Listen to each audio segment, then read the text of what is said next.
Well, of course, we will be talking more about the results of the U.S. election, and as Andre was mentioning, the impact here in Alberta of an Obama presidency.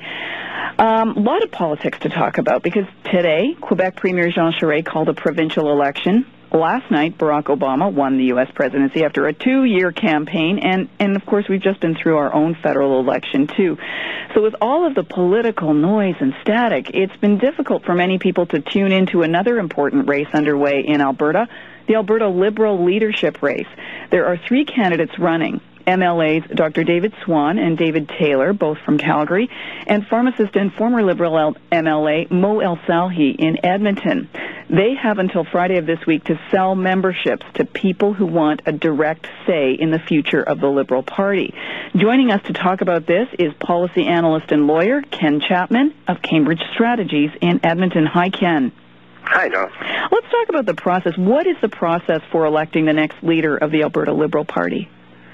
Well, it's a fairly open process. You've got to buy a membership and become a member of the party, obviously, and then there's going to be a mail-in ballot arrangement that will happen, and they'll have the whole thing done by December. But because it's a mail-in ballot, they have to make sure that they've got people registered early enough so they can confirm credentials and give them their memberships and handle the process. So they're being a little bit hindered, I think, because they don't have the money to run in a more easy-oriented telephone, internet, or in-person kind of balloting. So by doing this mail-in balloting, they're going to be they need some more lead time. That's all. Mm-hmm. And the deadline is Friday, right? Yeah, it's pretty tough. Yeah. And, pretty tough when you get a deadline on Friday with everything else that's been going on for them to get attention. It's, you consider we've had our federal election, we've had the Quebec election coming now, we've got the economic meltdown, and most obviously is the American election, which was taking people's time and attention for the last little while. I think our own federal election has really put, the issue of the Alberta Liberal leadership very, very much on the back burner. Mm-hmm. And I think that's a serious, serious problem for democracy in Alberta. I want to get to that in a moment, but let's just talk about the state of membership sales. How well have membership sales been going for the Alberta Liberals, say, compared when they were being sold in the last leadership campaign when Kevin Taft was running? Well, I think it's to be a Liberal in Alberta, I think you've got to, I think you look up humble in the dictionary, you're going to see the picture of the party in terms of how they get, the kind of participation they get.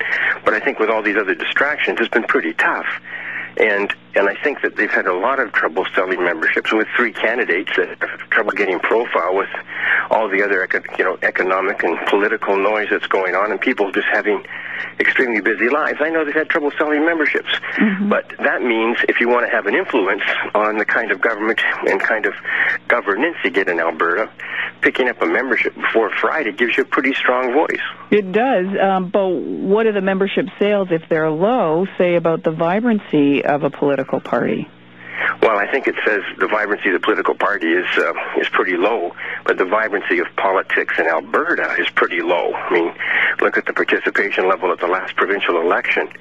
And the number of people that belong to political parties anyway, when you add them all up, does not account for a great deal of the general population. People are not that interested in partisan politics. They're interested in government, but they see this as a partisan political affair as opposed to selecting the leader of the opposition and a possible alternative to a new premiership. They don't see it that way. And that's the problem. They see it as partisan politics as opposed to about being citizenship. What is the state of the Alberta Liberal Party after the last provincial election in March?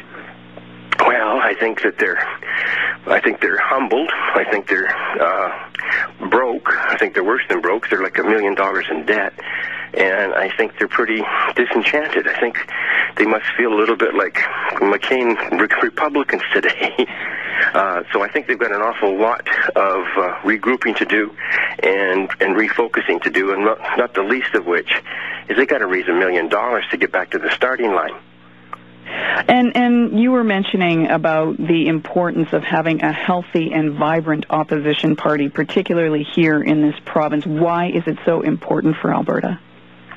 Well, because of our system of democracy, is that we have a government, but we also have to have a strong, capable opposition, not to just so much to keep the government honest, but to keep them on their toes and to bring forward a healthy debate. If you have an opposition that has no possibility of being seen as forming a legitimate alternative to the government, or doesn't have the critical mass of talent on its benches with research capacity to actually deal with all the issues, you're spread so thin, things don't get a proper kind of discussion and debate. They just get processed.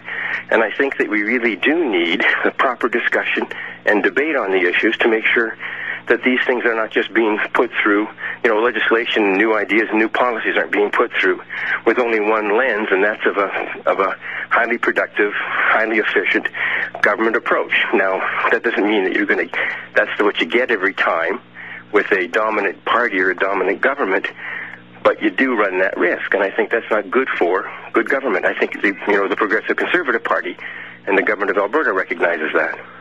It's good to talk to you. Thank you very much for joining us again, Ken. Good talking to you, Donna. That's Ken Chapman. He's a lawyer and policy analyst with Cambridge Strategies in Edmonton.